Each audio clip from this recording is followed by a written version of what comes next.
Last ஒரு 50 இயர்ஸில் தான் இந்த மெட்ரோ சிட்டிஸுங்கிற கான்செப்ட் வந்திருக்கு. அதர்வைஸ் இப்போ நீங்கள் என்னுடைய தொட்டு என்னுடைய 3-4 ஜெனரேஷன் முன்னாடி பார்த்தா எல்லாம் கிராமங்கள் இருந்தவா தானே.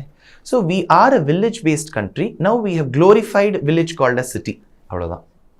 அப்போ இந்த ஒரே கடவுள் பல கடவுள் பற்றி சொல்லிட்டு இருந்தோம் நம்ம.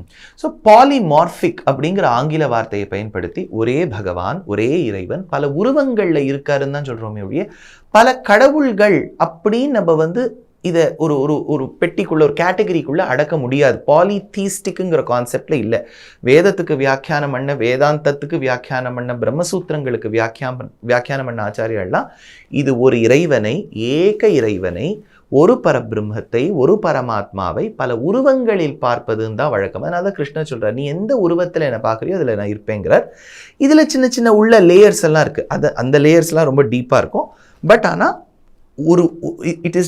You cannot call it பாலிதீஸ்டிக். அது ஒரு பெரிய தப்பு பண்ணுவா ரிசர்ச் ஸ்காலர்ஸ்லாம். இது பல கடவுள்களை நம்பக்கூடிய. இப்போ அம்பாளுக்கு ஒரு கோவில் இருக்குது, சிவனுக்கு ஒரு கோவில்னா அம்பாளை வழிபடுறா, சிவனை வழிபடுறா, கடவுள் 1 கடவுள் 2 கிடையாது. ஒரே கடவுளோட பல உருவங்கள்.